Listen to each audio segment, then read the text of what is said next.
Let's have another example, but this time we will adapt all sides of the rectangle instead of just two.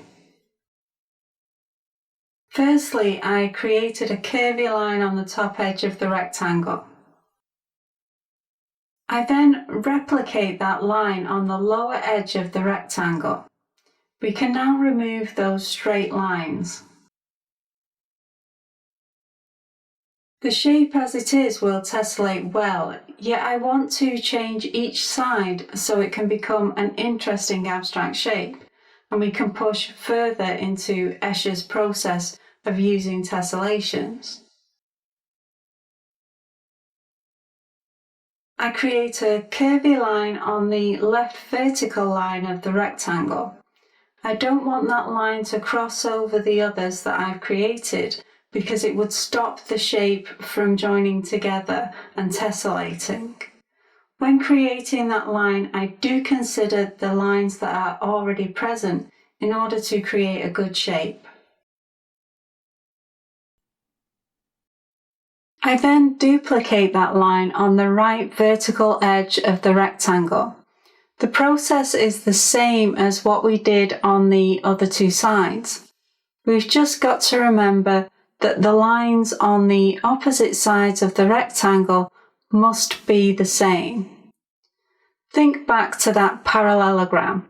Its lines were parallel, and although our shape has curvy lines, they are still parallel because they are equal distance from each other. These are parallel lines, but instead of being straight, they're curved. I've removed the straight lines of the rectangle. Before I do anything, I want to make sure that this shape tessellates. You wouldn't want to get any further into the process without testing it. It's better to identify any mistakes at this stage before you go any further. By creating a simple image where I fill the shapes with colour, I can check that they join together well. I know that I haven't made any mistakes in creating my shape. I can now move forward and create something more interesting. This moment in the process, when you're deciding on what subject matter to use, it is perhaps the most difficult stage of this process. We've done a lot of work about the shape of the canvas and choosing subject matter to fit a particular canvas shape. Try to think of these abstract shapes as a canvas. You want to create an image that goes to the edges, so you must think of objects that have a similar shape. Although it doesn't need to be one object, it can be a collection of many objects. When I look at this shape, I see the large curve in the top edge, and I see a bald head. I began with the shape I could see, and with every shape I added to the canvas, it created smaller shapes, and I began to see objects to fit those shapes.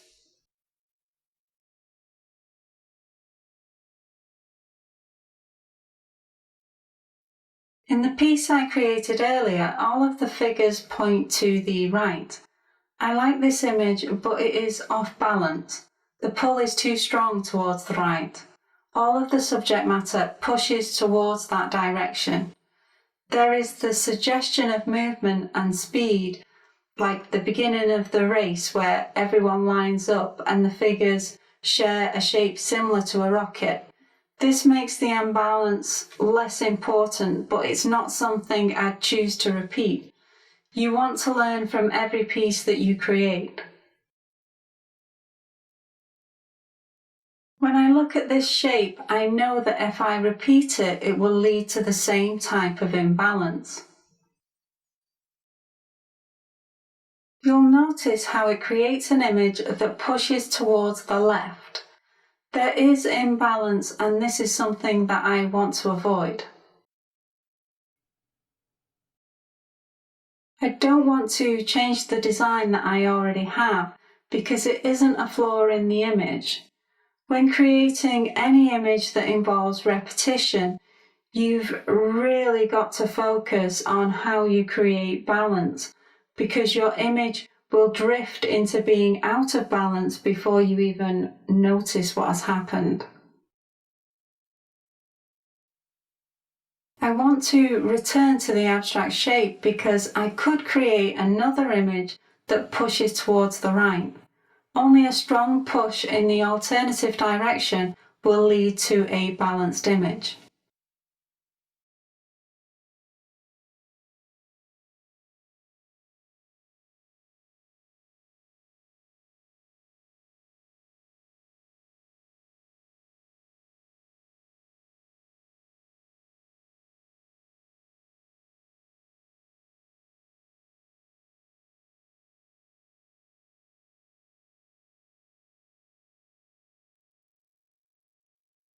I've gone for a similar design. I've gone with the same subject matter, but this time the figure faces towards the right.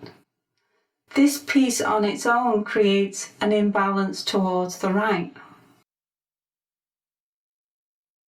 When I repeat the image, we have a strong imbalance towards the right. The level of imbalance is equal to what we saw with the other design. Both of those designs are imbalanced in different directions, but when I use them both, I find an image that has total balance. You could say that each design is partially symmetrical to the other, and that creates the balance that was needed. Either way, we saw two designs, one that pushed to the left and one that pushed to the right. We saw how we could balance them both by combining the designs in a single image.